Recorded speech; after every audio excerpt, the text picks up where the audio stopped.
if you want to say. So he's a lot more aggressive than he's been in the past. So we're going to see how things work out. Quick lockup here as Victor Andrews takes him over. 1, 2, no. Okay. It's the quickness. I said it before and I'll say it again. Dean Malenko was the man of 1,000 holds, but Victor Andrews might be the man of 1,000 pins. Oh, I like that. I mean, look at it. Look at this right here. Look at that. Oh, my God. I don't even know what it is. It was a One, wheelbarrow into another pin. That's 3 pins in 30 seconds. That's crazy. I've seen Victor Andrews win many matches in under a minute. And here's went for the scissor. Oh, no. Going for another pinning combination there, but Drew Hood, too big, too strong, not having it, but Vic, smarter. Oh, man. I mean, look at that. That man is just beating him senseless. And now looking for that arm bar. Victor Andrews looking to work the arm bar here on Drew Hood. Drew looking to roll out of it. He's almost, nope. Victor Andrews now into a crossface. How close is he to the ropes? Is he going to tap? Are we going to have the quickest finish in first time ever history? I'm saying this man has done, that's 15, 16, 17 moves. Now Victor Andrews looking for the omoplata, but Drew Hood with his foot on the rope here. Got to break the count. What did you just call that? That's an omoplata.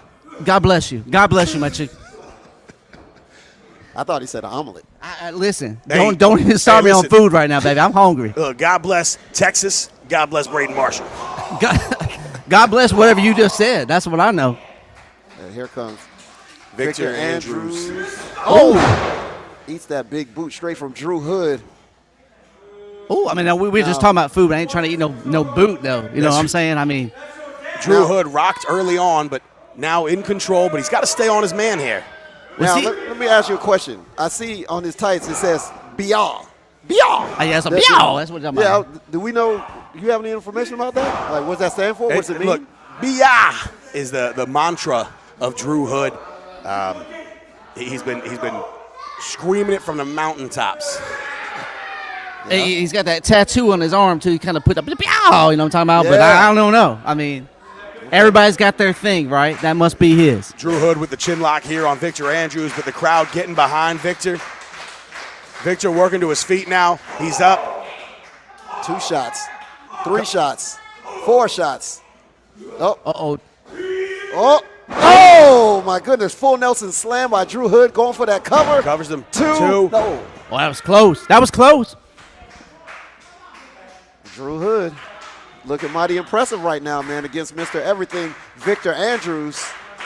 You see Superstar Rome on the outside trying to get the crowd behind his daddy. That's right. And Superstar Rome, really is the superstar here in the Lucha Dome. He really is. They go by dynasty. Victor Andrews says he can't even go places without Superstar Rome now. I met up with Superstar Rome earlier today. I asked him for an autograph, and he big-timed me. Oh.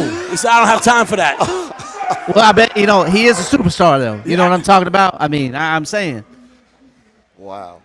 Well, look, I'll tell you this. Drew Hood looks like the superstar right now because he is in full control. The megastar, Drew Hood. DH and HD, the attraction. Oh, excuse me. HD, 3D. I heard it's all kind of Ds up in there.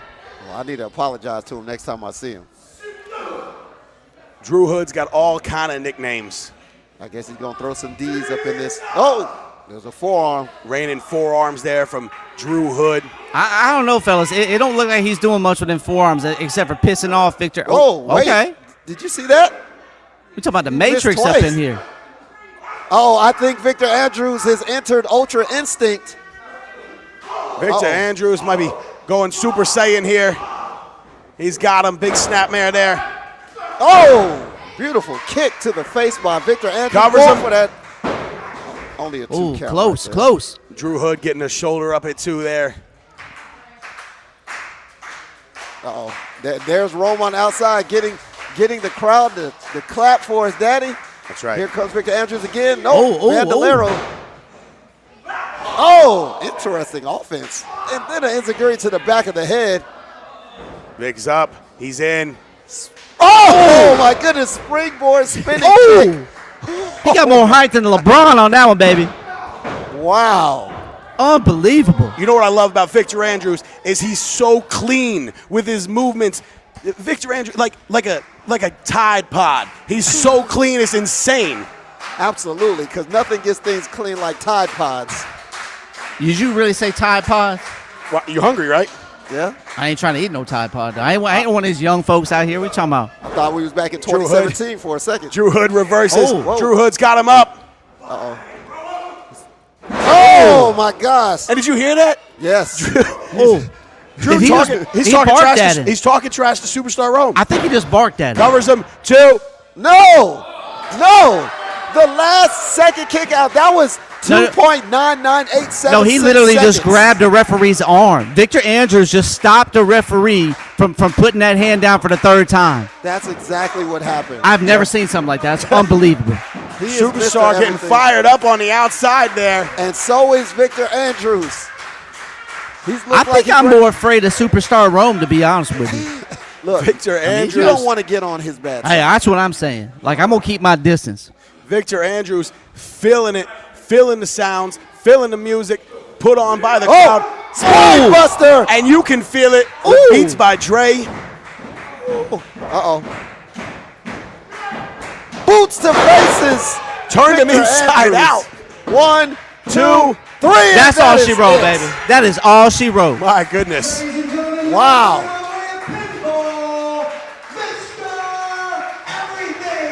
Victor Andrews gets the victory, and Superstar Rome is already posing on the ropes. Dynasty in the building, That's right. and this is how we kick off first time ever. Yeah, I like the little bit. You get the, yeah, you know what I'm talking about? Put that little, yeah. Got to get that gravelly sound in there. You know what I'm talking about? Victor Andrews with an impressive win here at First Time Ever 3.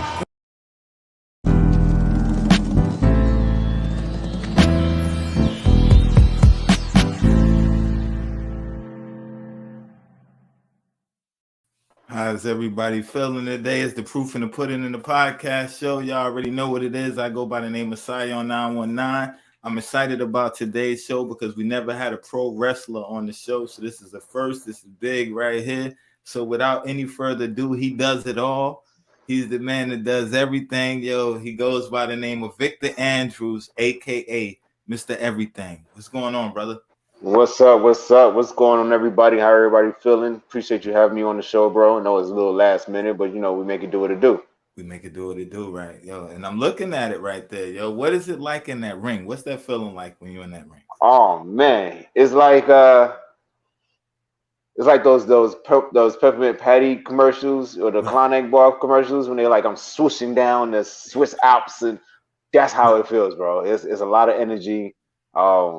Man, it's undescribable. It's one of those things that you just have to be in the moment Right. to understand exactly how it feels, and it's an extreme adrenaline rush.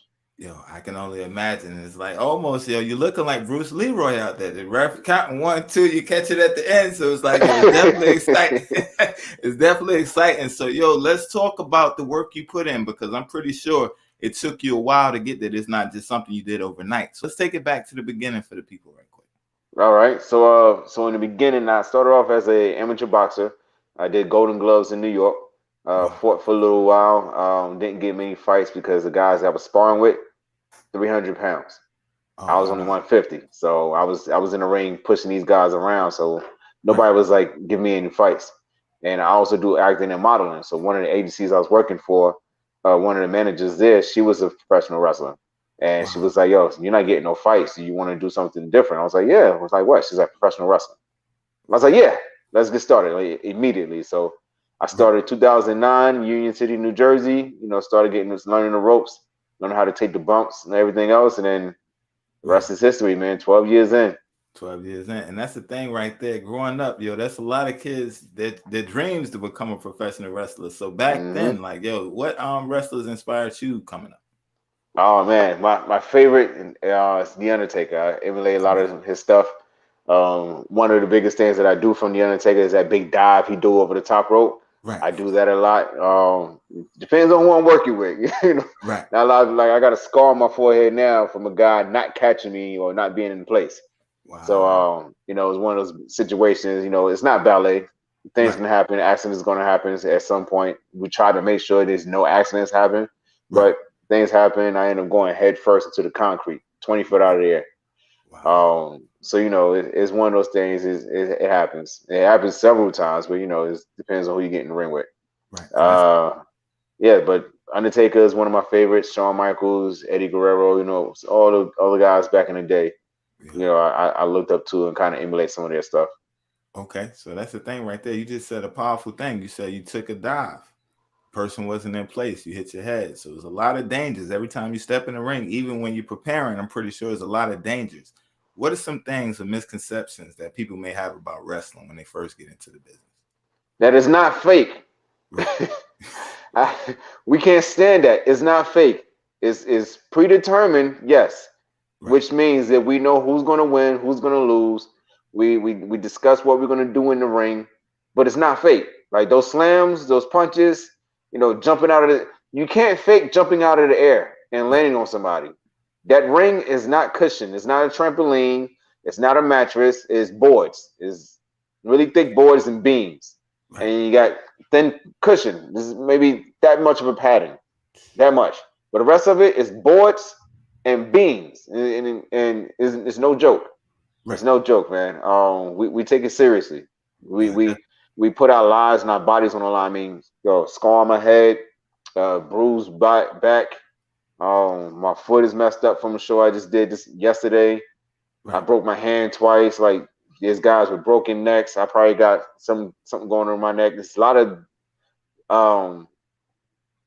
issues that we go through with this, So when people say, "Oh, it's fake," it's like, no, it's not fake. Like come get in the ring and learn to fall on your back. Right. Nobody, like naturally, you're not learning. Your body's not going to let you fall on your back. That trust fall stuff. You're naturally not going to do that and just be like, "Oh, I'm just going to fall on this floor. Well, I'm going to fall on this pad." Like it's just not going to happen. It takes a lot of training and a lot of mental training. You gotta get your mind to say, your body can handle it, so that way your body can actually do it. Because if you don't believe that you can do it here, you're not going to do it in the rest of your body. So the biggest misconception is that it's fake. It's not fake, man. It's not fake. We go through. It's very easy to get an injury. Very easy. Right, and that's the thing. A lot of the greats, and it's like one wrong move, it could be all over. So it's like you said, you definitely putting your life on the line. So how was that transition from going from amateur boxing now to the agent says, "Okay, we want to try something different"? You say, "Yeah, sure." What was that like? What was going through your mind when you first stepped in? What was you thinking? Was it what you thought it would be, or it was a whole lot like, it was a lot realer than you thought at first? Nah, it was definitely exactly what I thought it would be. I've always wanted to do it since I was a kid. I started kind of late. I wish I could have found a place to start earlier. Right. But it is what it is. I started when I was 27, and one of the hardest transitions was learning to fall on my back. Because boxing, and I did MMA. So one of the biggest things is to not fall on your back ever. Right. So just training myself and training my body to just know that I can take a fall like that and adjust to the pain, because it is a lot of pain immediately. Like you got to learn how to tuck your chin so you don't knock yourself out. Like it's very easy to knock the wind out of yourself. It's very easy to cause a concussion. It's very easy to cause a whiplash in your neck. Yeah, so that's one of the biggest things is learning how to allow my body to adjust to the pain, right? Learning how to take the falls and the bumps and get up the next morning and do it all over again. Wow. And that's the thing right there, like you said, hard work and determination. So let's talk about some of your first matches. Like how long did it take you to prepare before you got in the ring? Was it like 3 months and then you had your first match, or did you have to learn a lot first before you actually get in the ring? Well, naturally, it usually takes about 6 months to a year, depending on how fast you catch on. I caught on pretty fast. I was actually thrown in my first match within 2 to 3 months. Wow. Only because I went to a show with my trainer and one of the guys didn't show up. So they needed somebody to fill in. Right. I jumped in the ring. I didn't have gear yet. I didn't have no wrestling gear, nothing. So it was funny. One of the guys that I was wrestling against had some extra gear. And he was like, "Yo, man, you want to wear mine?" So I was like, "Wow, yeah, sure." So he gave me his gear. Went in there. We did the show. Of course, I was trash because I didn't know anything. I was still learning. And it's funny because the guy that I actually wrestled in that match, say about 6 years later, maybe 5 years later, we wrestled another match together in Charlotte, North Carolina. The first one was in New Jersey. Okay. We wrestled in another match, I want to say about 3 or 4 years later. And I didn't realize who he was until I kept looking at him. I'm like, yo, I know this dude from somewhere. And, it's wrestling, so it's a large but small community. So you see somebody, you automatically think he's a superstar. He's been on TV. Maybe you've seen him on TV or something like that. Right. And I kept looking at him, and then I thought about it. I was like, yo, I wrestled this guy. And I sat down, I spoke to him. I said, yo, you gave me your gear to wrestle against you. And he was like, yo, for real? And he's like, yeah. So, we're really good friends. This guy's name's Chris Banks. He's a really cool dude. Right. He still wrestles to this day. And it goes to show, like, you be good to people, people be good to you. Yeah, and that's the thing right there. Yeah, and the first match, of course, they won. But the match I actually wrestled against him one-on-one, I beat him. So it was one of those, you give backs type things. You know what I mean? Right. So I know that felt good now because, like, the first time, like you said, they threw you in the water. You didn't know everything. But the second time, you didn't got the hang of it now. So it's like, yo, yeah, I'm about to get back on you. So it's like, okay, that's dope right there. You just said another thing about the brotherhood and the wrestling community right there. What is that like? Like when you first starting out, how is the reception? Are they like, yo, they're willing to help you, or is it like every man for themselves? What is it like when you first get into the wrestling business? It varies, man. I mean, it all depends on where you're going. It's a small pond with a bunch of fish. You know what I mean? Wow. So everybody's trying to get to that next level. Everybody's trying to go to WWE, New Japan, AEW, Ring of Honor, anywhere. Right. And at any moment, I can go and step on somebody else's space, take over somebody's spot and things like that. Someone can take my spot anywhere. So it's cutthroat, but at the same time, everybody's trying to help each other. Right. Mainly because, let's say if you came in, you're brand new, and they want me to wrestle against you. Well, I'm going to help you because at the end of the day, you still got to get in the ring with me. And I need to know that you're safe, and I need to know that I can make sure that I'm safe with you. So we can both go home the same way we arrived at the arena, on our own will, because we still got to go home and take care of our families. Right. So a lot of guys are going to help you. Right? Everybody helps each other, especially if you're really good, you listen very well, you help the guy look good, and you look good yourself. A lot of people try to help you get on other shows. Wow. I've known that. That's been a thing for me since I started. Everywhere I went, I'm always respectful. I dress professionally. I get in the ring. I listen very well. I do what I'm supposed to do. I know what I'm doing. I know how to fight. Of course, the boxing and MMA, so that helps with the wrestling a whole lot. And so a lot of people are like, yo, man, why don't you come to this show? Well, why don't you talk to this promoter? So it's helped me get a lot of places all over the U.S. Right. And that's the thing. So what's been some of your favorite spots that you've been to so far as the crowds and the venues? Oh, man, truthfully, I couldn't even pick a place. Wow. Everywhere is different. Everywhere is fun. Everywhere is a new experience. You know what I mean? Like I've been to California. Right. And I've been to a show in California where I was just the only match.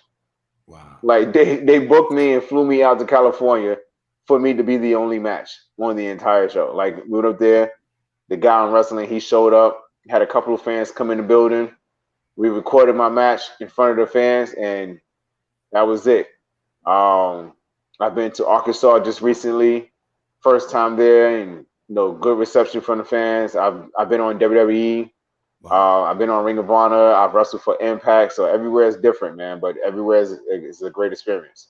Yeah, and that's dope right there. And you just said some powerful places right there. The top. You said Ring of Honor. That's up there. That's not overnight. WWE. Those are big platforms. So seeing how far you came, how does that feel? Man. So the first time I actually wrestled for WWE, it was on NXT. And I got in there through Steve Corino, which I worked one of his shows before. And I get there and I was hired as an extra. Just like on TV or movies, you're hired as an extra, background worker, whatever. Right. And they told me I had a match. So I was like, all right, cool.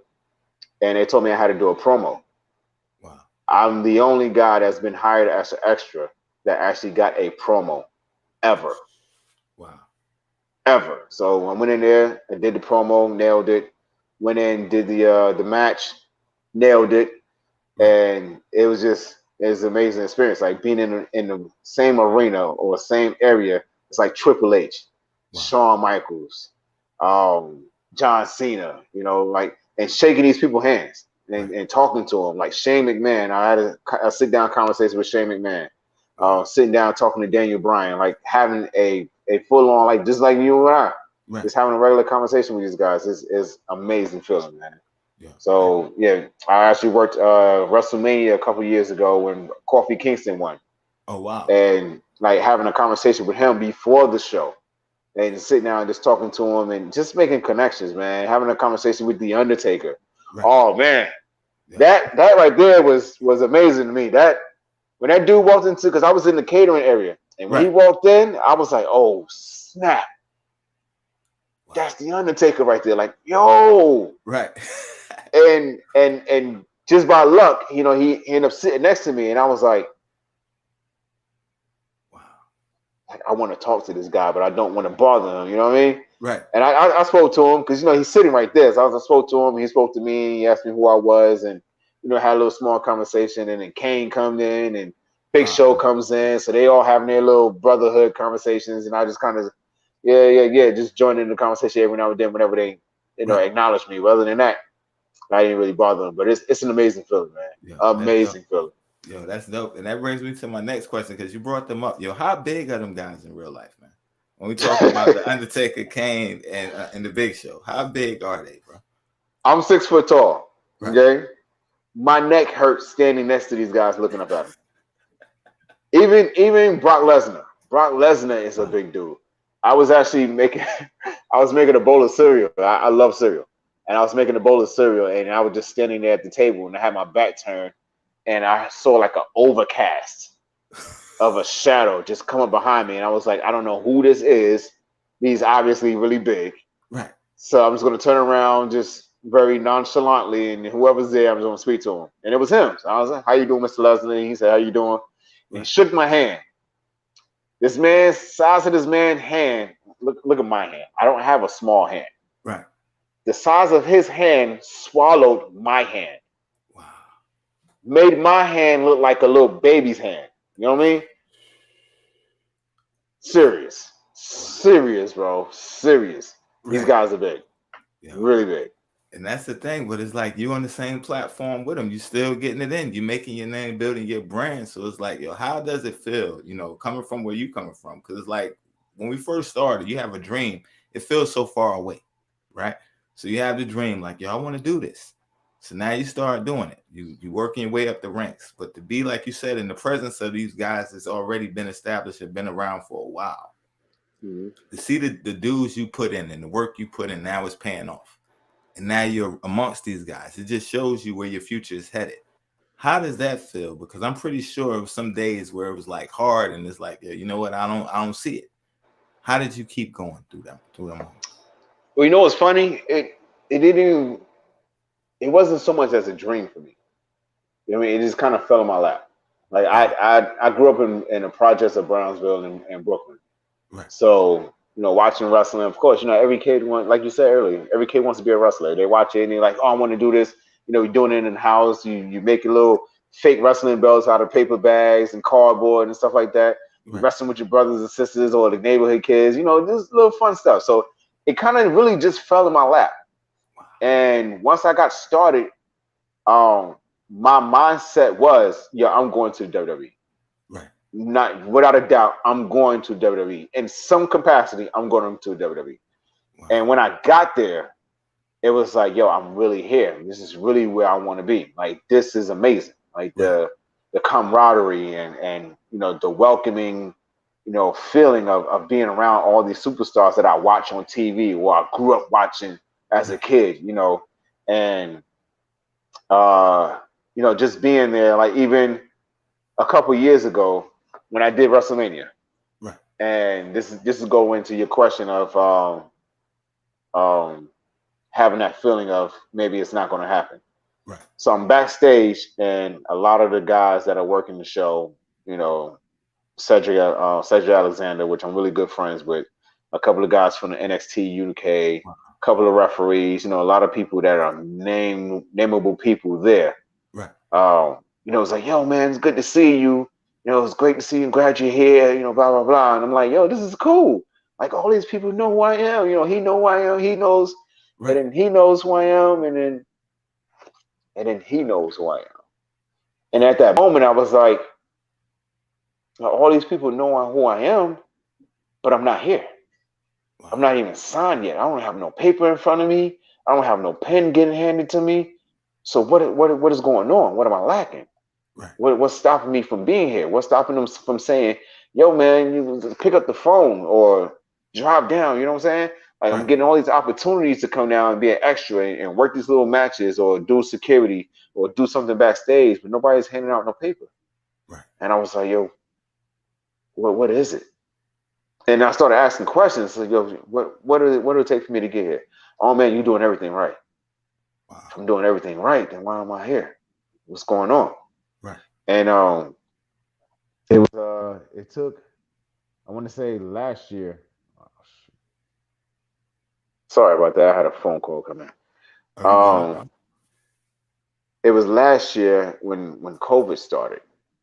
Right. And I, right before it started, I met Scott Armstrong, who's a very big, notable referee, producer for WWE. And I was sitting there at the airport and I was talking to him. And this is right after working for WWE in Buffalo, New York. And I'm sitting in there having a conversation with him. And he's like, yeah, man, take my email, stay in contact, da da da. I was like, all right, cool. Now I got a connection in it. Like, I got a really strong, like, I had connections, but I got a stronger connection in it. Right. And I send him messages, I send him matches, get his feedback, stuff like that. And once COVID started getting worse, WWE started letting people go. Oh, wow. And one of the people that got let go was Scott Armstrong. And I was like every time I get this close, this close, and I get pulled back. And I was like, man, I don't think this is gonna happen. And then COVID started slacking up, and they called me and I was like, yo, we need you to come down for a couple of days. We need you to do like a whole loop. Monday Night Raw, SmackDown, and do one of the pay-per-views, NXT TakeOver. And I was like, all right, cool, I'll be there. Right. I leave my home in North Carolina, and I was going down to Florida. And my mom and my grandparents, they live in South Carolina. So I was like, I'm gonna stop in South Carolina. I'm gonna leave 3-4 days early. I'm stop in South Carolina, see the family, hang out, and then I'm gonna make my way to Florida. I get to South Carolina and I get an email saying that we had to cancel all the extra guys. Wow. And I was like I just didn't know how to take that. You know what I mean? Right. Like I was again right there, so close right there, and it's getting pulled back from me. And I have this mentality, like, if I get angry, I have to do something exercise-wise. I have to go work out. I have to go train. Right. So I contacted one of the guys that I knew he had a wrestling ring. I said, yo, I'm coming to your spot. I just want to train for a couple of hours. If you can get a couple guys there, have them come on intervals, because my energy does not deplete. The more I work out, the more energy I get. So I said, have them come in intervals every hour. Say about 5 guys, have them come 1 guy every hour. So that way I can train throughout the entire 5 hours with somebody.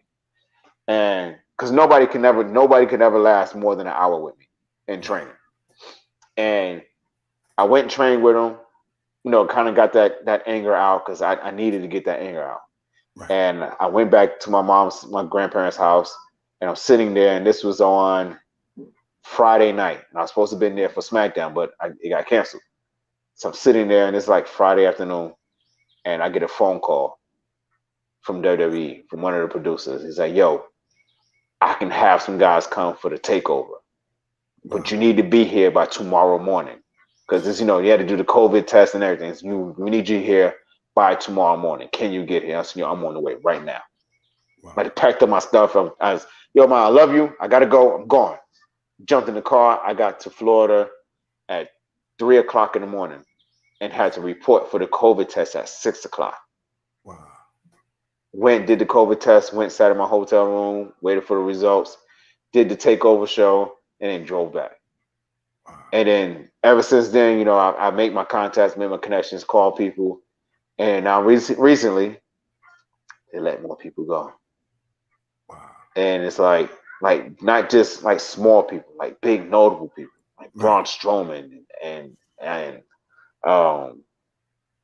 Aleister Black, these really notable people. And I'm like, yo, if they're letting them go, what chance do I have? Right. What chance? I don't have the following that they had. I don't have the big fan base like they had before they got hired. I don't have the big size like Ron Strowman.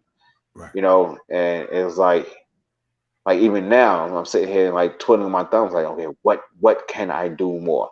What can I do next? What else can I offer? Like I have the MMA background, I have the boxing background, I have the modeling background, I have the acting background. I have everything that they would need, but it's like, what is stopping me? And I talked to Steve Corino, and he's like, yo, truthfully, they're just looking for younger talent. Wow. I'm like, okay, I can understand that and I can respect that because I'm 39. Right. I'm 39. So it's like, all right, he said, but keep doing what you're doing because after a while, they're going to need somebody with experience, and that's going to be you. So just keep pushing, keep sending in your stuff, keep contacting people, keep making your connections because eventually they're going to call you and say, yo, we need you to come and do a tryout or whatever. And that's all I need. That's really all I need. Like I've heard about the intensity of these tryouts where military guys and football players are like passing out, cannot survive. And I'm like, yo, that's where I need to be. I need to go in there and show them that my energy does not stop. Once I get started, it's a wrap. I'm the juggernaut when it comes to training. I'm the sun when it comes to training. You know what I'm saying? My energy just builds and is more. I'm the Goku of professional wrestling. You feel me? Like I can go Ultra Instinct with no problem and just keep pushing higher. So, that's all it takes, man. That's what it is. It's hard. It's really hard. And when you see people get opportunities that you feel like you should be getting as well, it can demoralize you. Right. But I still keep pushing. I push forward. Even with now, I have my son. He's 5 years old. He goes to me all the shows. And he watches me. And I didn't train him to do anything that you see him do on any videos. I never trained him. He trained on his own. He trained himself. He watches and he picks up on things just from sight. And he goes out there and he does it. And I'm like, yo, if I don't make it, if I don't get signed, I can at least push as hard as I can to help him keep going if this is what he really wants to do. So when he gets old enough, it's guaranteed he'll be signed. Guaranteed. And every locker room that I go into, a lot of the guys are like, yo, your son got something. Your son got that real natural talent. Like I've never seen somebody adult-wise pick up the way he's picking up as a child. So if he sticks with it, he's guaranteed to be signed. And that's my motivation now. Is if I don't get that paper, I know he is definitely going to get it. And all I gotta do is just keep pushing and let him see that you don't give up on anything. You don't give up on your dreams. You don't give up on your motivations. Anything you want to do in life, you go out there and you make it happen. Right. And that's the thing right there. As a black man, right? You raising your son. You're a professional wrestler. And it's like, yo, like you said, the drop of a dime, you got to go. Your son is right there with you, right? In those moments, right? How do you balance the two of being dad and staying ready? Because like you can get a call any minute and have to go. So how do you balance that? And how do you keep your life together? Man, just keeping an understanding with my son. I have a daughter too. She's 16. She'll be 16 in November. She's a gymnast. Okay. Just having an understanding with them and let them know, look, daddy's trying to do this. And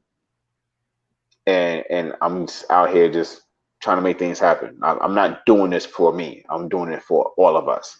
Right. Because once I make it, we don't have to worry about nothing. Like growing up poor, not having the best of anything, I want to make sure I don't give them the best of everything, but I make it to where they don't have to want for anything. Right. You know what I mean? They don't have to need for anything. I got you. I'm going to show you how to get it too. Don't get it twisted. You're going to learn how to get it too. Right. But at the same time, I want to be able to provide it for you as long as I can until you get to the point where you want to go out there and do it yourself. Wow. And just, man, like it's hard. Like I work 2 jobs. I'm in school. I do trainings. Man, I'm a hustler of the hustlers. Right. I can sell beats to a radio. You know what I mean? So it's hard. It gets really hard. Missing birthdays and anniversaries and gymnastics competitions and practices, and they're like, oh, how come you can go to a show but you can't make it to a competition? That's because I get paid to come to that show. If I don't have any money to get to gymnastics, I can't get there. Right. You know, so and then like taking my son with me, he understands. Hey, if I got to go somewhere, he's like, all right, daddy, you know, I'll see you when you get back. And when I get back, he's like, daddy, is your match on video on YouTube? You know, can I watch it? Can I, study it? Da da da. So he has an understanding at the young age that when daddy has to go, he has to go. And most time you can't go with him. So that's how that works for me. Okay. And the thing is, I seen in the video how you incorporated him in with Dynasty. Like, how did that come about? So he started out coming to the ring with me about at the age of 3. 3 years old, scared of things, darkness, loud sounds, lights, and things like that. Right. And I have a mentality, I'm not afraid of anything. Only 2 things I'm afraid of is God and myself. Right. God for obvious reasons, and myself because I don't know what I'm capable of. Right. And so I want to show that, I want to instill that in my son. So I took him with me. A lot of times, if his mom has to work, I take him with me to the shows. Let him get comfortable with me. And one day we was at a show, and I say, "You want to go out to the ring with daddy?" And he was excited. He's like, "Yeah, I want to do it." And then when he realized he got to walk through that little dark area to get to the stage, to get to the ring, he's like, "I don't want to do it. I don't want to do it." And I was like, "No, you're gonna do it. If you say you want to do it, like, you want to do it." And for that first time he did it with me, it was like a light bulb just hit him. And it was like professional wrestling and everything with it is like an addiction.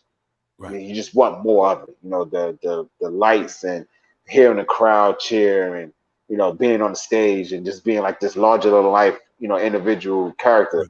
Right. And he started going with me to the shows, and then after a while he was like, "Daddy, why can't I have wrestling gear?" And I was like, "You know what? Why can't you have wrestling gear? Right. I don't see why not. I can get somebody to make it. Let's get somebody to make it." So I got somebody to make some wrestling gear, and we kept going to shows, and people was like, "Oh, that's so cute," and da da da da. And I started watching him do the things that I do in the ring. Wow. And I was like, "Yo, he's actually learning some stuff." And I was like, "Yo, how'd you learn how to do that?" So, "Oh, Dad, I watch your videos, and I watched this match. I watched this guy." I'm like, okay. So then after a while, it started getting to a point where promoters started to see it. And I was like, "Yo, you bring your son with you? Is he coming when you choose a ring?" I was like, I didn't think about it, but yeah, I can see if he wants to come with me. And every time I ask him, no matter if he's he can be going to Disney World with his mother. I was like, "Yo, I got a show down the street. You want to go with me? You want to go with mommy?" "I'm going with you, Daddy." Wow. "I'm going with you." Right. And so we both like Dragon Ball Z. We got a T-shirt now. It's like a Goku. When Goku and Gohan fought against Cell. So we got a T-shirts in the same kind of design of me and him. And I was sitting around and I was sitting in the house. And I said, "We got to come up with a name for ourselves because it's getting to the point where it's getting really big." Right. And I was thinking, I was like, "So what am I building?" And I was like, "I'm building a dynasty." And that's how I came up with it. I was like, I'm building, because at first I was like, I'm building a legacy. And I was like, no, legacy is, something that's after I'm gone. Right. I want something where I'm here. And of course, WWE had the old, faction called Legacy. So I was like, I don't want to even copy from nobody else. So, I'm building a dynasty. So that's how we came up with that. And I've always called him Superstar. So his wrestling name is Superstar Rome. Wow. And Rome is his first and his middle name connected. So his first name is Roosevelt. His middle name is Emmanuel. So I took the first two letters of both names and I put them together. Wow. So that's his wrestling name. And he goes out there and he didn't introduce himself like that. "How you doing? I'm Superstar Rome and I'm a wrestler. And that's my daddy. He's Victor Andrews and we're wrestlers and we're Dynasty." And like he goes through a whole spill. Like he practices promos and everything. Like this kid is a whole character by himself. And that's dope because y'all doing it together, father and son. And then, like you said, you're building a dynasty. So I know that's definitely enjoyable. And that's like a thank God moment because like, y'all both enjoying these moments together and sharing them together.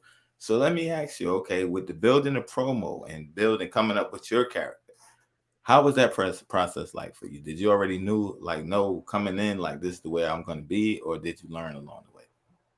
I learned along the way.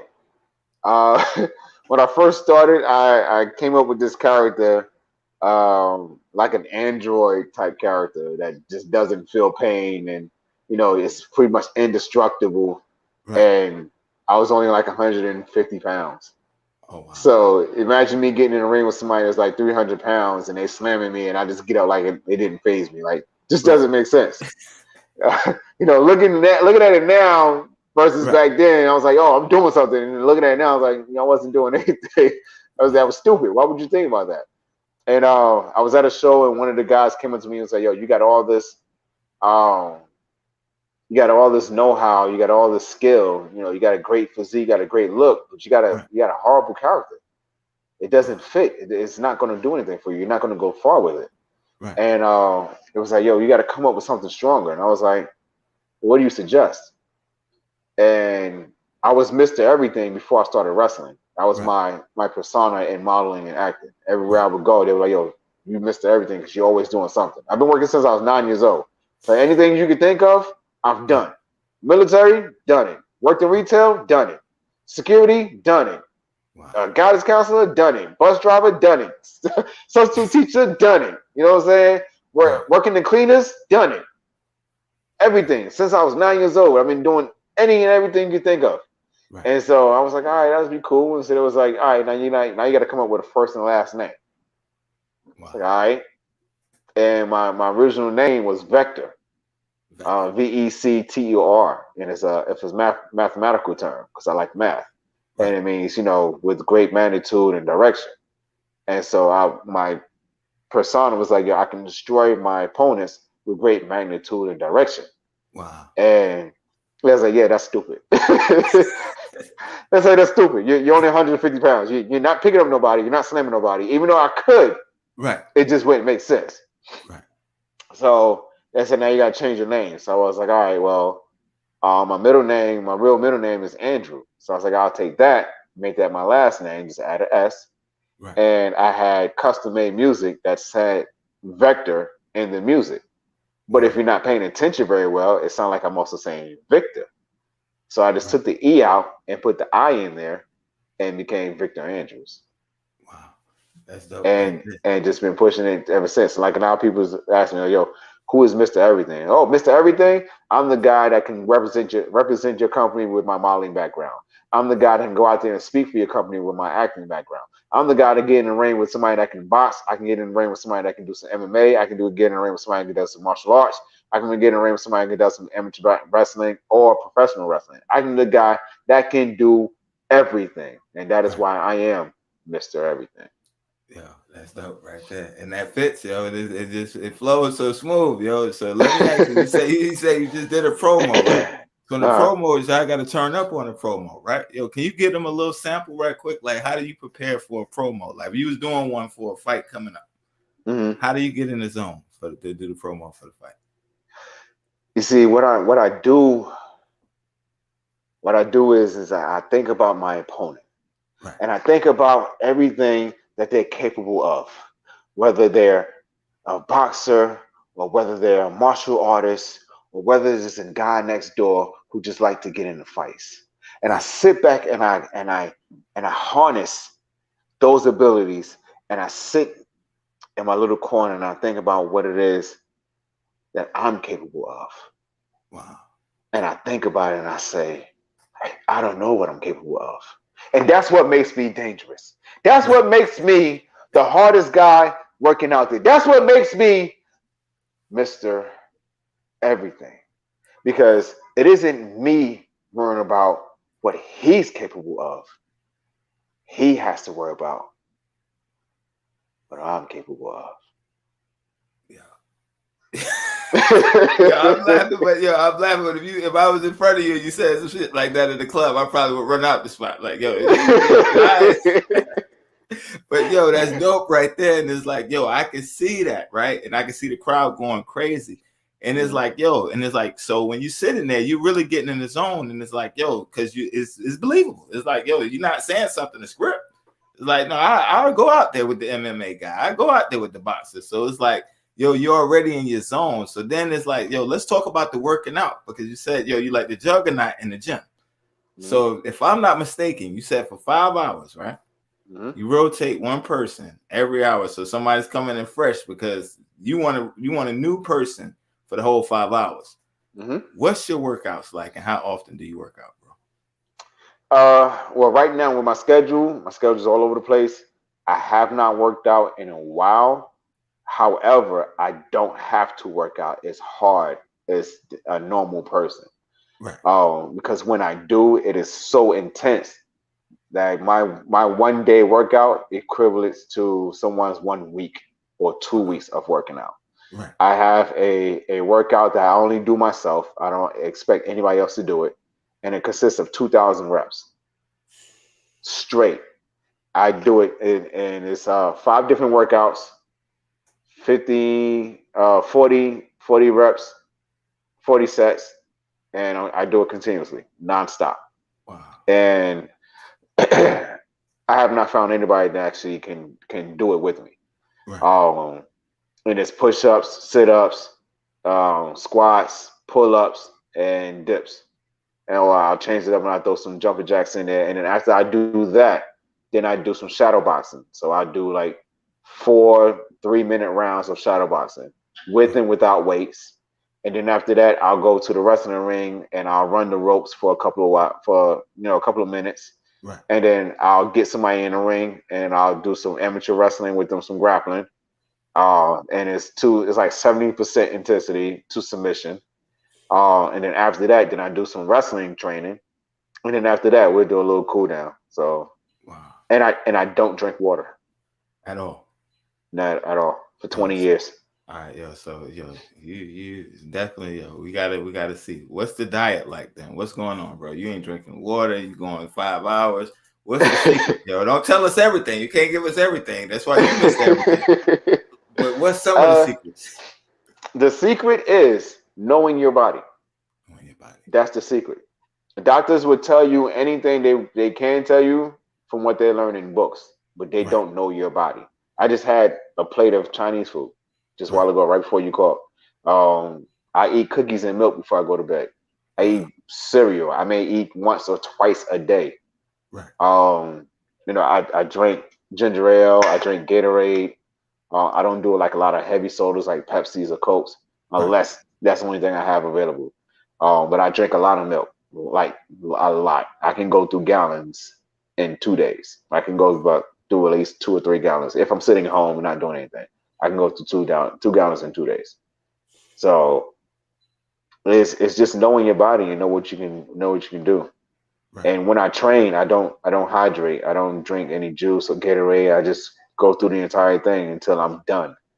I don't do anything as far as replenishing what I lose in sweat until I'm done. And I generally don't get hot. So I work out in heat a lot of times. I do it purposely. And like one of my workouts, I do with tractor tires. You know how you flip the tires? The big ones. Well, I flip them. Yeah, I flip them, and I also toss them over my head. So I grab it and I flip it over my head backwards. Right. That's one of my workouts.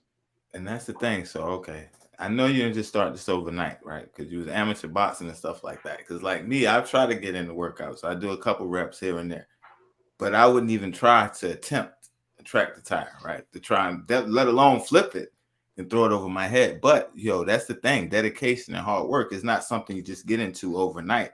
Somebody might be watching the video, a young brother like, yo, I'm gonna be like Mr. Everything. Let's talk about the hard work. And over the years, it's like, yo, how long have you been training to get where you are today? I'm gonna be totally honest with you. You may not believe me, but far as like the flipping the tire over my head, the first time I did it was the first time I did it. There was no preparing for it. It was one of those, either I'm gonna do it or I'm not gonna do it. It's right. Like everything that I do, my mentality is if you commit to it, you can make it happen. Wow. Simple as that. If you commit to it, you can make it happen. A lot of stuff I've done in the wrestling ring, the first time I did it was the first time I did it. So it's knowing your body, knowing that you don't have any limits, right. And just going with it. So a lot of my workouts, anything that I do, if I see someone do it, I go out there. I'm like, all right, I'm gonna do it too. I just watched a video a couple of days ago of Mark Henry, who was a professional wrestler in WWE, who was also the world's strongest man. I watched a video of him twisting a silver spoon, like just twisting it with his bare hands. Right. Okay. And completely twisted it. And I was like, yo, if he's doing it, I'm gonna do it too.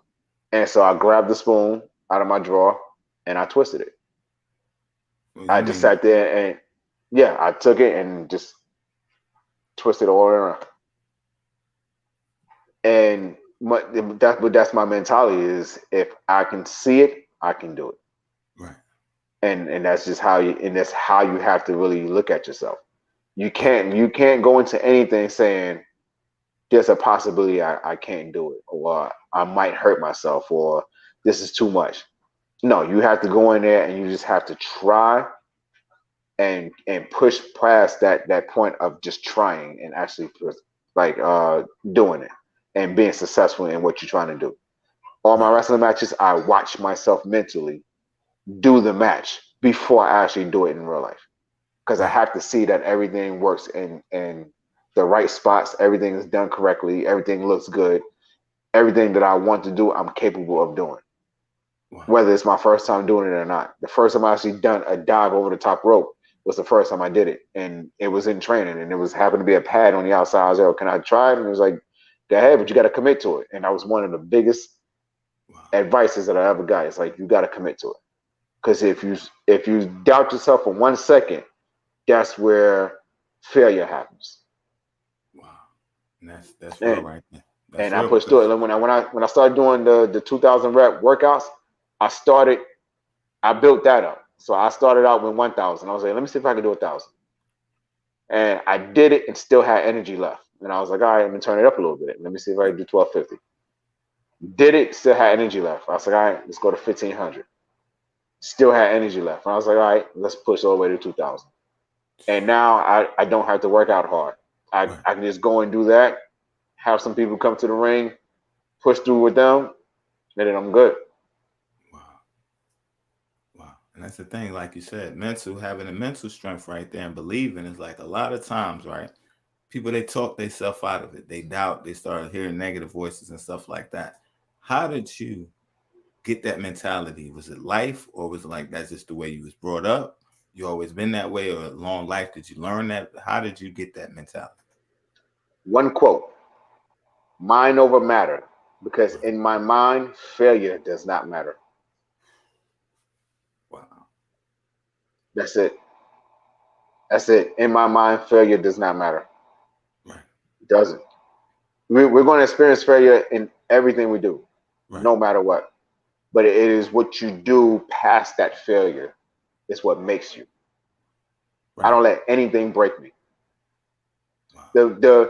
The worst thing that I have to come to reality is I would never know how strong I really am.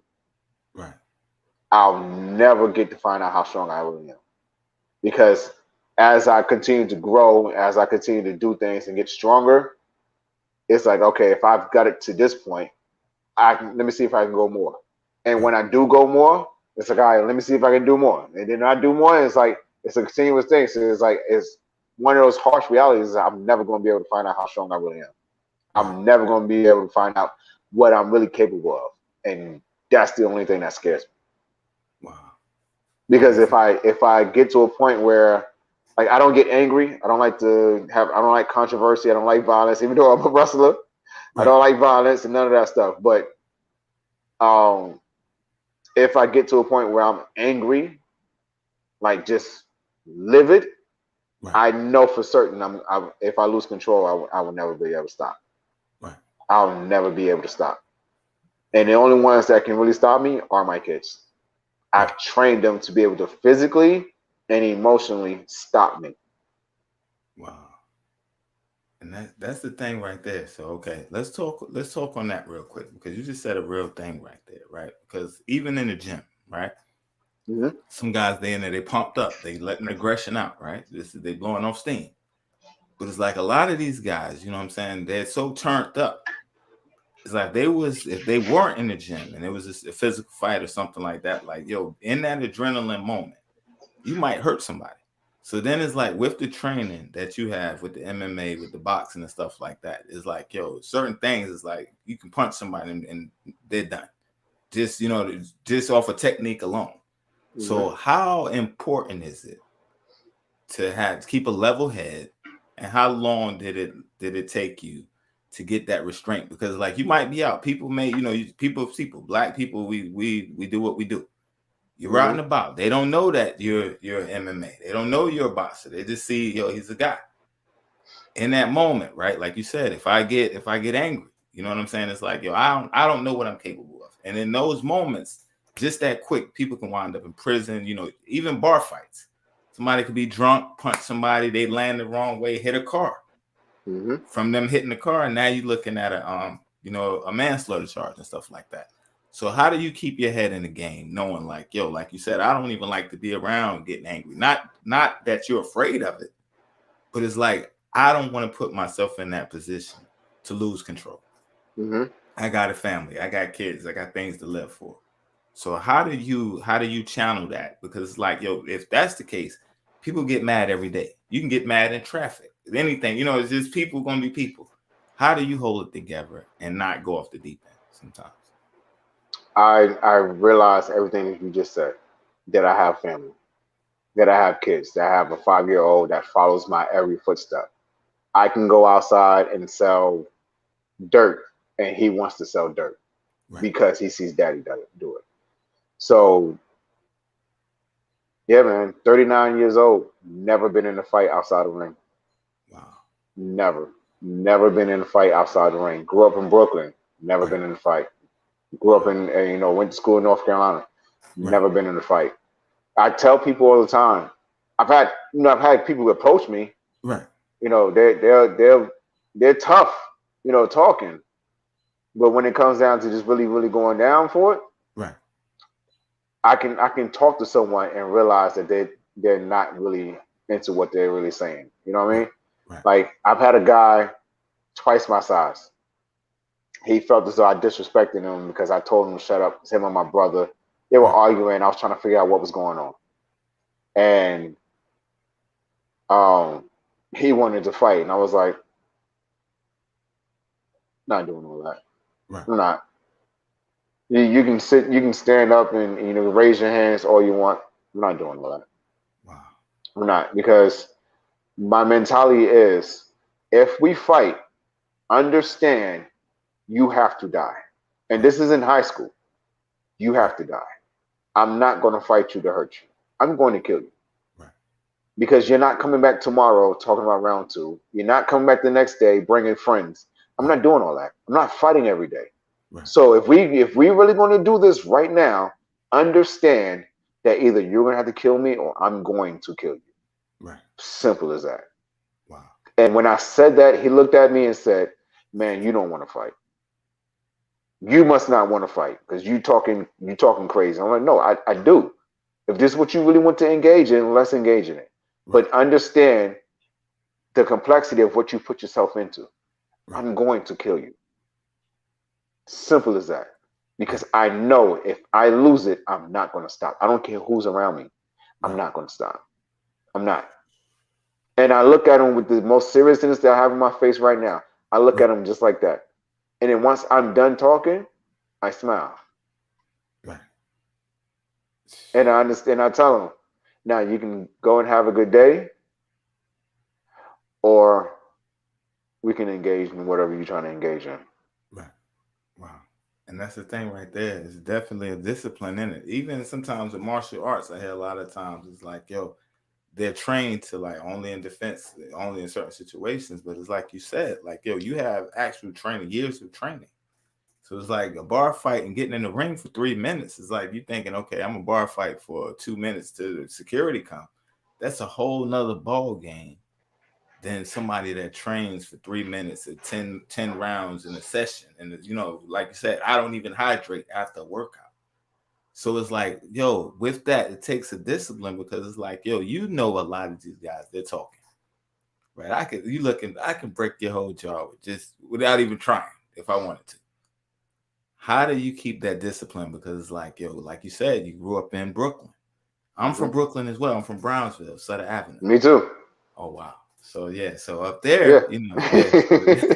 I grew up in Tilden, 275, Livonia. Oh wow, Yeah. Salute to Tilden right there. Yeah. Yo, they definitely got a salute to Tilden. They got a web series out. I'm not sure if you're familiar with it. Yeah, Let Go. Let Go. Yo, C-Class. He's actually in the works of coming up here. Oh, nice. Yeah, bro. So yo, yeah, C-Class, Sean, all of them. Yeah, all the boys. Yeah, man. I know all those guys. Yo, I grew up with all of them. Wow. So yo, let me ask you, being in Tilden, would you like the what's my man BBW? He had the gym. Oh, you talking about at the PAO or the BRC? He on the show. He goes by the BBW King, Jonathan. Oh, yeah. Yeah, he's in the hood working out while everybody out there doing their thing. He out there in the gym working out. Was that you growing up? Like, was you always out there working out, or when you was younger, what was you into? Nah, when I was younger, I was into watching cartoons and Dragon Ball Z. Man, I wasn't a dude that knew all the rap songs. I didn't know none of the rap songs. I was an outsider to everybody. I was outsider to the nerds. I was outsider to the popular people. I was outsider to the drug dealers. I was outsider to the ladies. I was just by myself. It wasn't until I got to high school that I realized I didn't have to really speak. I just had to flash my eyes. It took me a long time to realize, like, oh, okay, that's all I gotta do. Easy enough. Right. Wow. It wasn't until junior year of high school when I ran track is when I started working out. Wow. And I didn't enjoy it. It was like, all right, well, whatever. I'm just doing it so I can be faster. Right. And then when I went to the military, I didn't work out. I didn't do anything. It wasn't until I started boxing that I started doing workouts, because I was like, all right, if I'm going to do this, I want to just build some strength. Right. And I stopped again because I just didn't like working out. Because if I didn't have somebody to work out with me, I didn't do it. I didn't like working out by myself because I knew I didn't have the discipline to actually do the stuff. Right. But it wasn't until 3 years ago, I was at Shaw University and I got introduced to the strength coach there for the football team. Wow. And one of my professors came to me. He was like, yo, you don't work out, you don't do this, you don't do that, but you're doing a professional wrestling. Like, how does that work?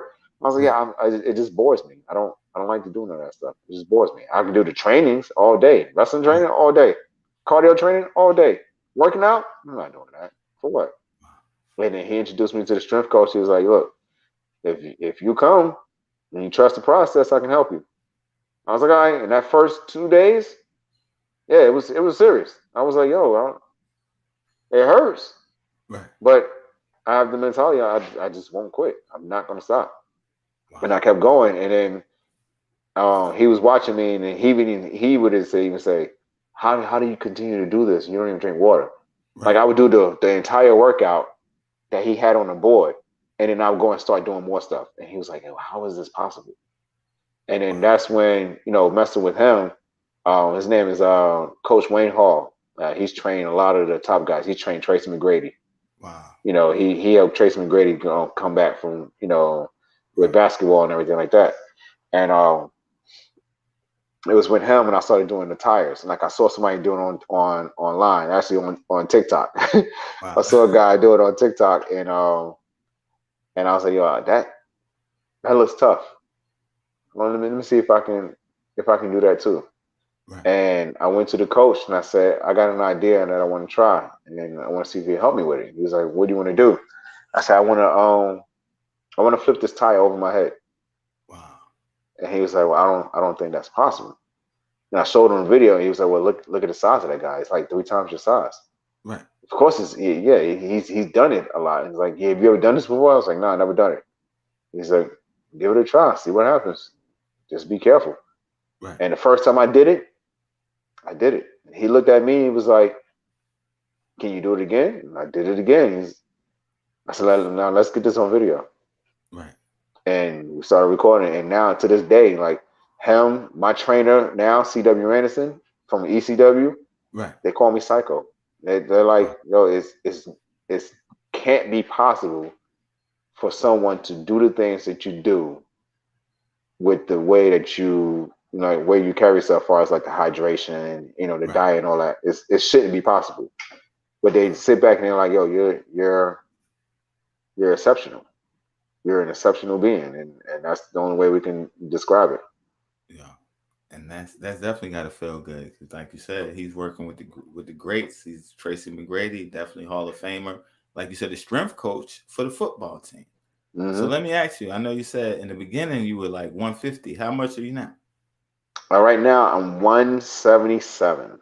177. Yeah, okay, 177. so for any guys that might be watching that may be trying to put on some pounds or they might be trying to bulk up, what advice would you give them? I have no advice, truthfully. Reason being because I don't know their body. I don't know their diets. I don't know their genetic background. I don't know, as far as their mom and their dad. Like everybody has something.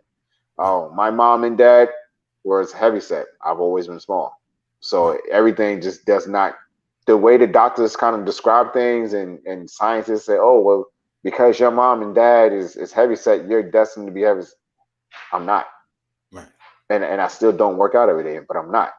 So it all depends on your particular body. Like if I want to get like gain some size, I'll just stop working out for months. And I just get lazy. And I'll allow myself to get fat, and then I just burn it off in like a week or two with my workouts. And now I've gained that weight, but I've also shed that fat off with no problem. And now I've achieved my goal. So that's the things that I do. They can talk to nutritionists. They can look at specific workouts that they want to do. But it's all dependent on your mentality, your body, and knowing your body and listening to your body language. Yeah, that's it. That's fair, and I respect that answer. So let me ask: over the years, have you ran into any people that inspired you? Did they give you any advice along the way? Like it may be Brock Lesnar or anybody like that. Did any of them ever stop and give you some tips? Like, yo, I would try this, or any advice along your way? Yeah, I've had a match with Billy Gunn. In New Jersey, and this is the year that Kofi Kingston won the title.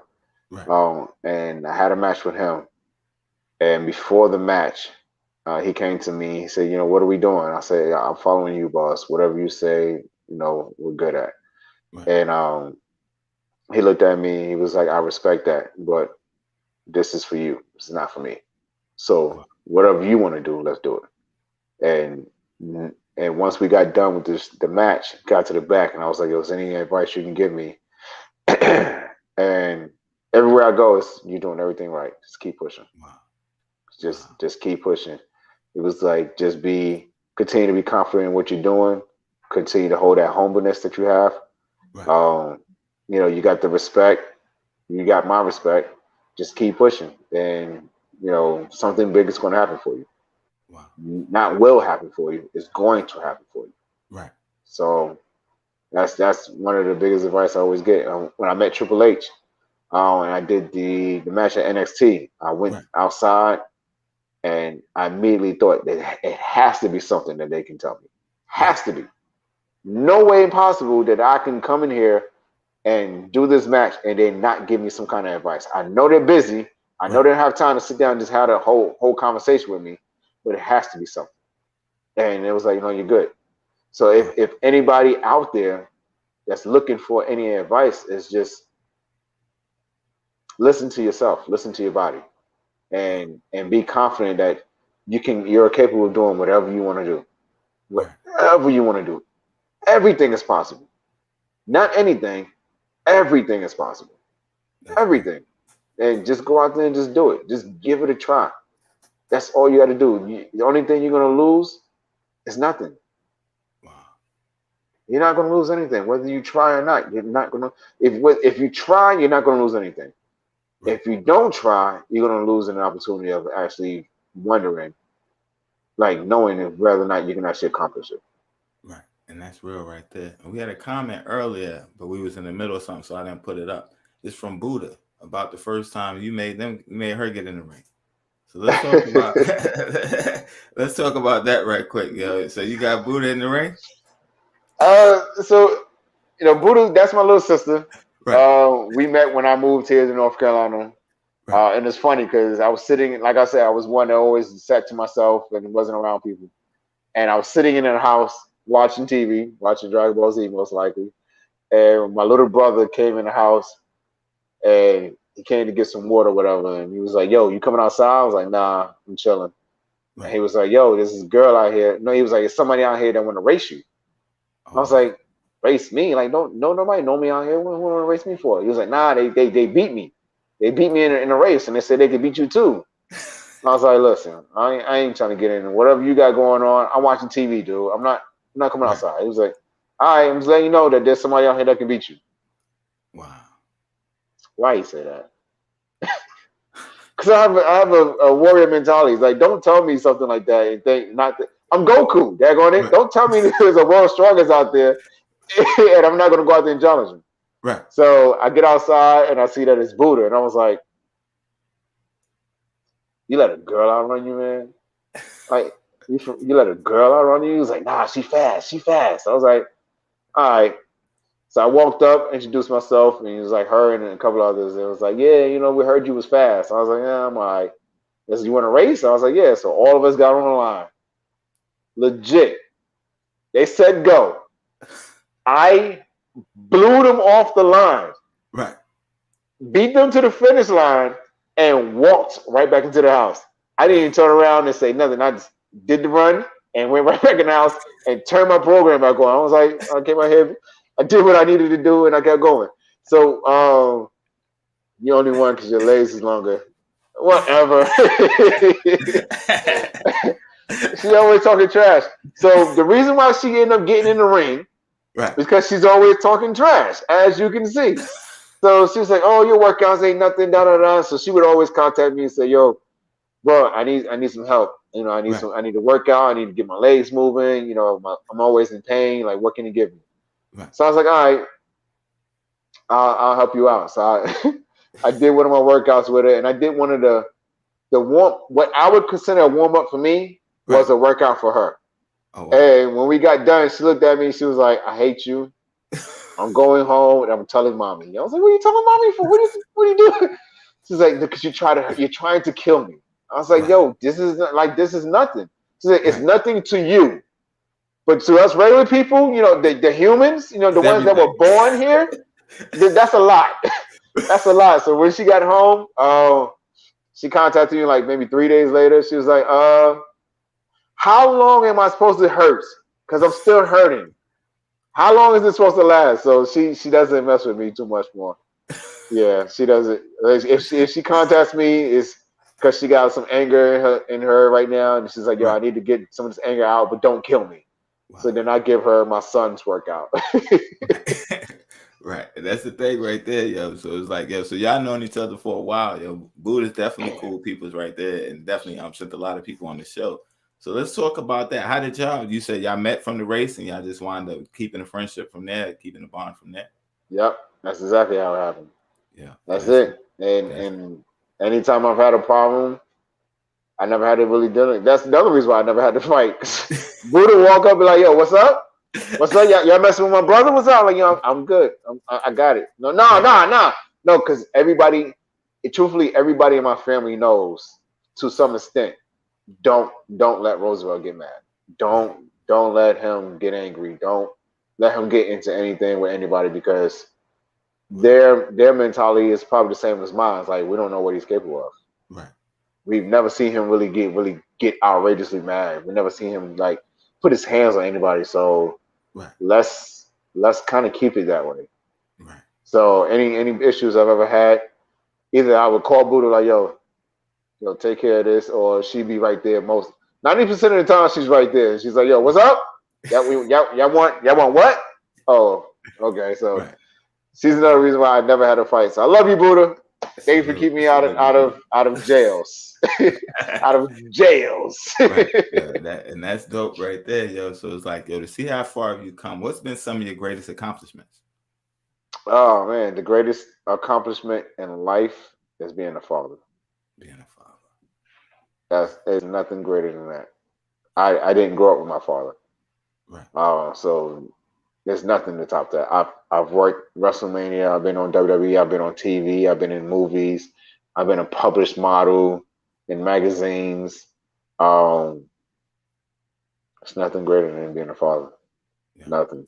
And like one of the biggest things that happened recently, I could never find the magazine I was in, and someone found it online. I was like, "Yo, here it is."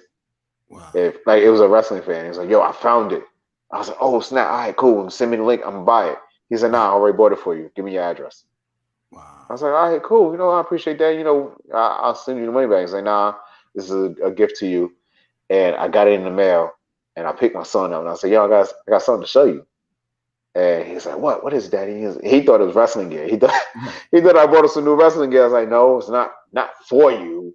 Right. I just got something to show you." And I showed him the magazine. He saw the front cover, and he was like, "Daddy, that's you." I was like, "Yeah, I told you I've been in a magazine before." And the pride he had in his face, like he just could not stop smiling.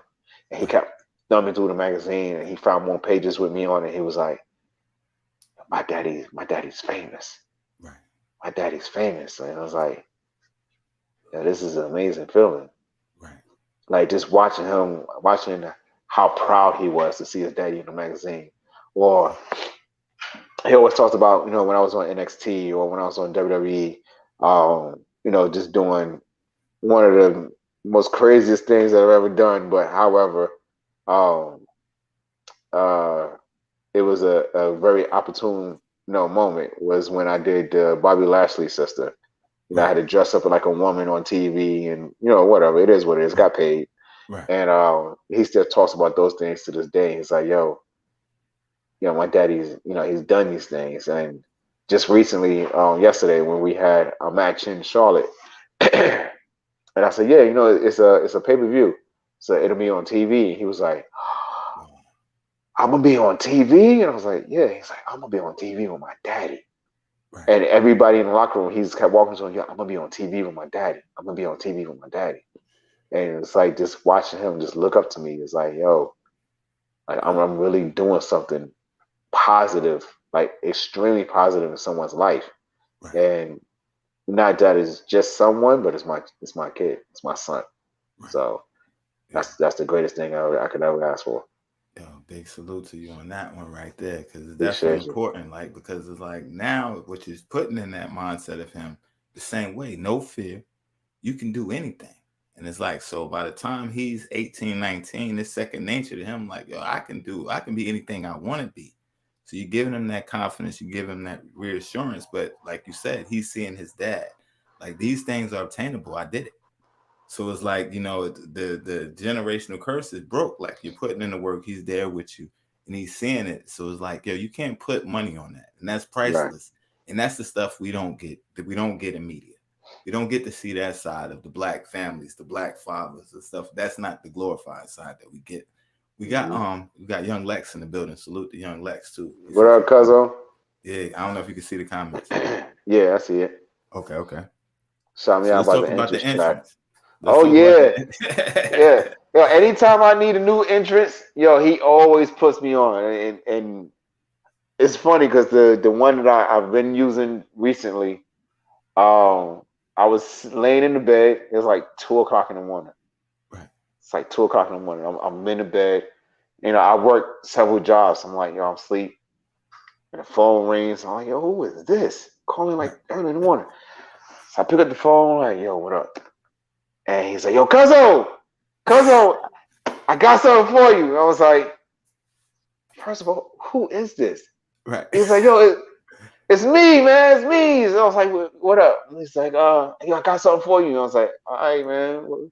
What's wrong? Like, I got to get up and I got to fight somebody or something? He's like, nah. I got a song I need you to hear. I'm going to send you an email right now. I was like, wow. All right.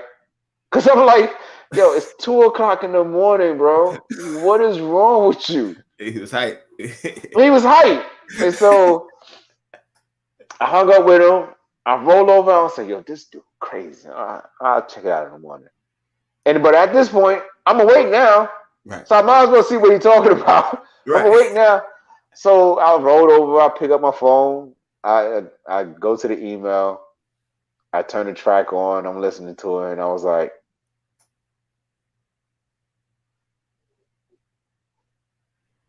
"Yo, this is it. Right. This is tough." Wow. I called him back. I was like, "Signed, sealed, delivered. Thank you. Goodbye." Right. The very next weekend, I was using that track. Yo, he's always done really good stuff for me. Yo, Right. I've gone through several artists, but he's been the main one that I was stuck with. Just getting like new material and stuff like that. And everywhere I go, every time I go to shows, that's the thing with having custom music. Right. Everywhere I go, it follows me. Every show I do, whether it's in West Coast, East Coast, and by the time if I'm when I leave, by the time I even make it to the hotel or get in my car, I'm getting a message from a fan. Hey man, how can I working on a new one for you? See? The dude always working. Always working. Yo, salute the young Lex. Yo, he was on the show a couple of days ago. Yo, real good brother. Yo, I definitely That's enjoyed what's that up. conversation. Salute to Throwback Entertainment.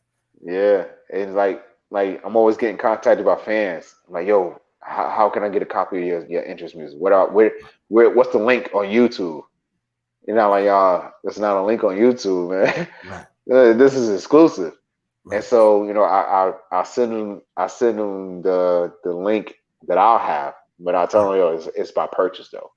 Right. So, I always throw that money back to the family. Like, yo, if people are gonna contact me for a copy of the song, they're gonna pay for it. Yes, I do.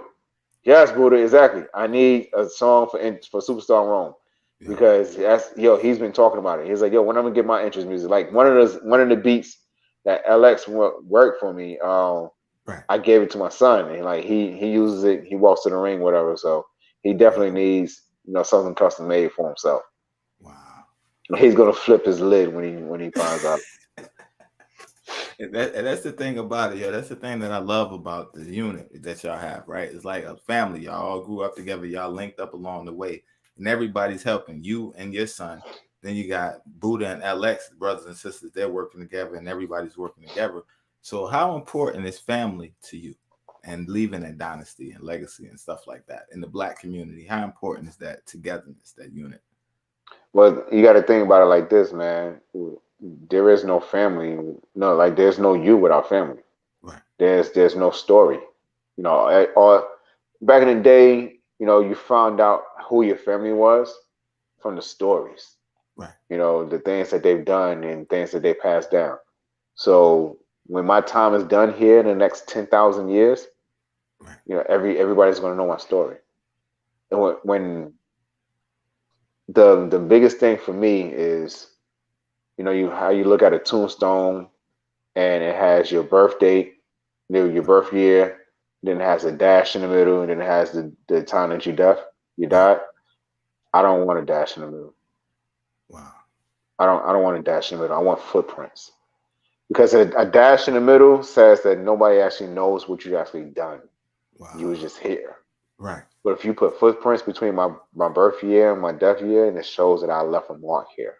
Wow.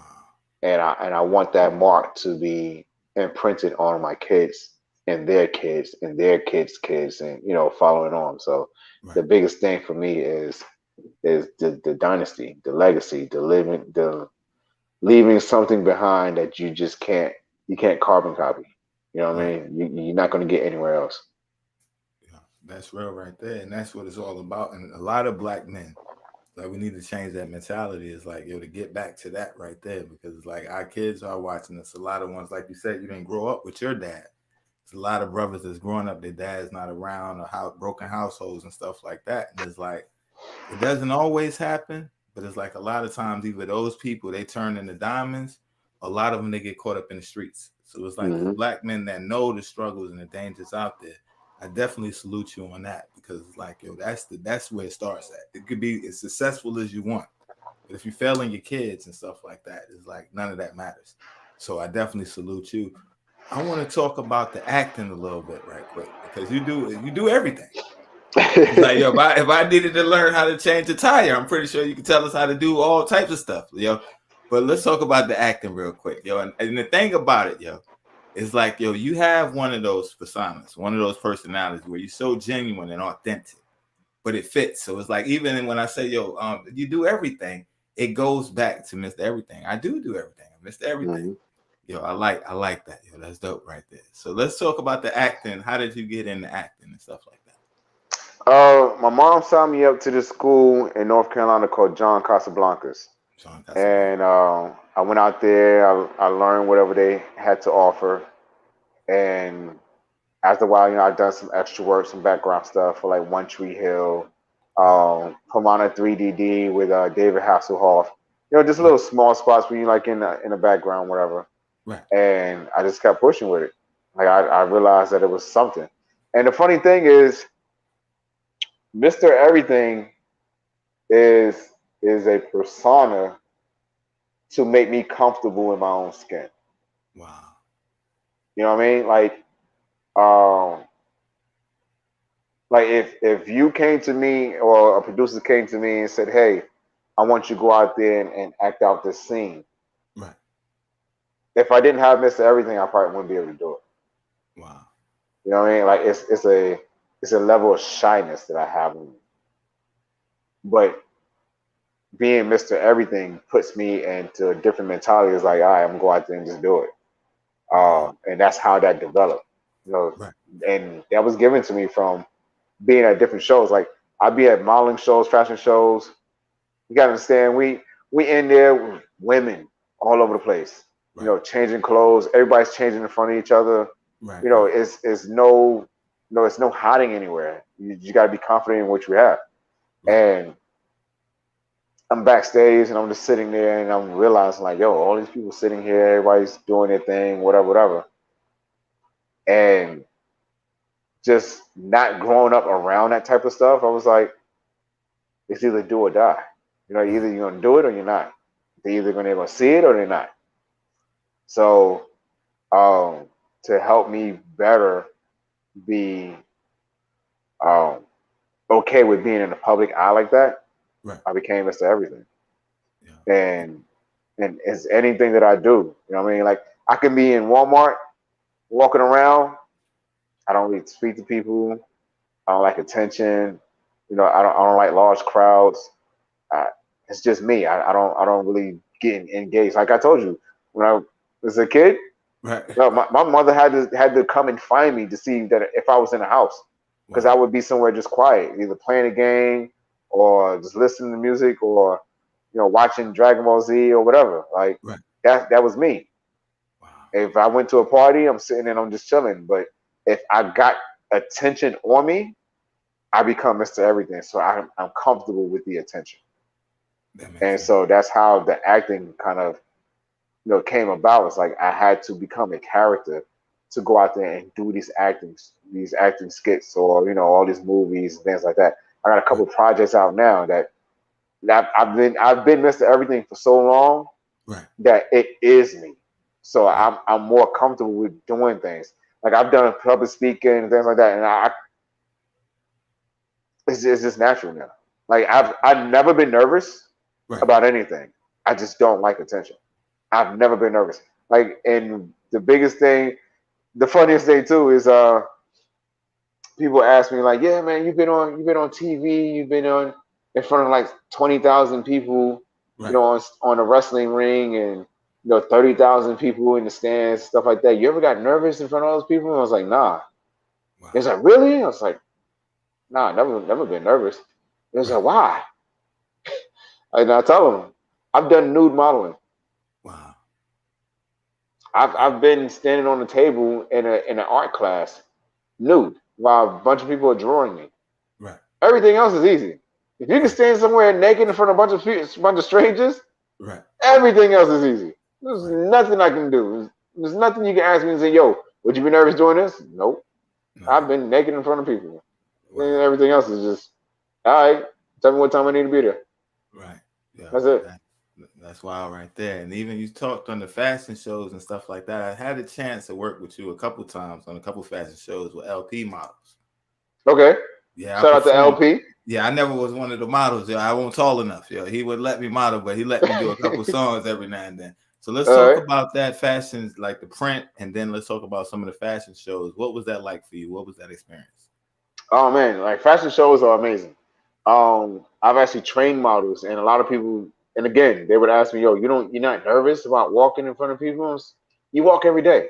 Right. You walk in front of people every day. The only difference is on a fashion show runway, you know that they're looking. You know that they're watching. So Right. if you can eliminate that factor of knowing that people are watching you walk, you can do anything. You can walk any runway, any catwalk out there. Wow. And so I love doing runway. I hate the long process Right. because the show starts at 7. You got to be there at 7 o'clock in the morning. The show don't start till 7 o'clock at night. You know all the preparations, all the sitting around. But Right. once everything starts, I love it, man. It's an amazing feeling. When I first had my first magazine, it was an amazing feeling. It was a hair magazine. Actually, I have it right here too. Oh It was wow. a hair magazine, and one of the photographers I got connected with in New York, Right. he put me onto it. And Oh wow. Brazen Beauty magazine I remember Brazen Beauty. on the front cover along with Erica Badu. Wow. You know what I'm saying? And that's your boy right there in the Yeah, corner. that's crazy. Yeah, that's crazy. Yo, so it's things like that. Money can't buy. Yo, that's priceless moments right there. Like legendary Erica Badu. And it's like, yo, even who would have thought 20 years ago, this is where your life would have. Did you know back then, like, yo, I'm gonna be a superstar? Did you know it No, back then? no, never.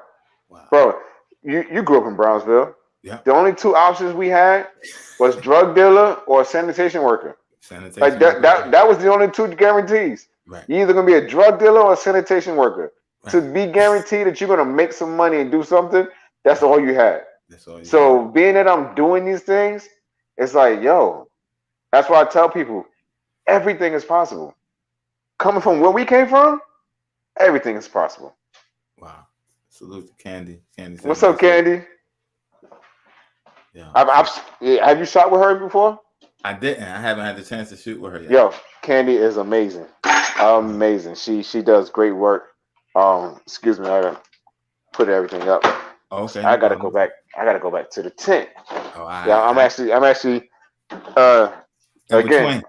hustling all the time. Yo. So get in the cage. I work a fireworks tent and I Oh, sell wow. fireworks. Right. Yeah, so I'm always doing something, bro. Always doing something. So, yo, I know you got things to do. So let me ask you, Get in for the the cage. people that's trying to follow you and stuff like that, what's the best way for them to get at you?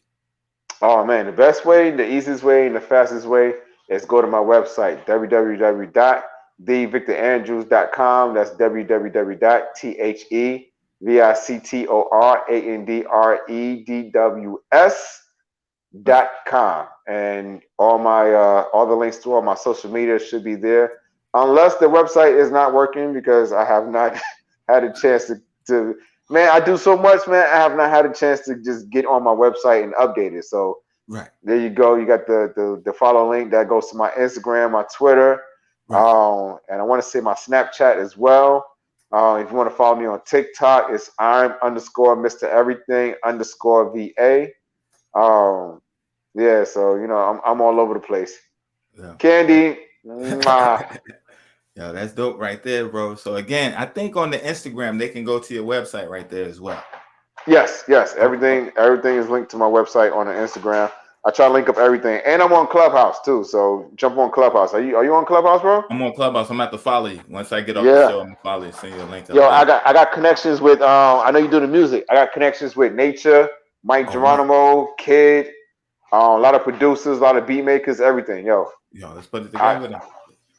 I got connections, and I'm a Fleet DJ. I'm part of Fleet DJs. You part of Fleet DJ too? Yes, I'm part of Yeah. Fleet DJs. I'm gonna send We you. I'm got working on some stuff right now, so I'm gonna send you some stuff over, and then I'm in Team Collective too, so I send that over as well.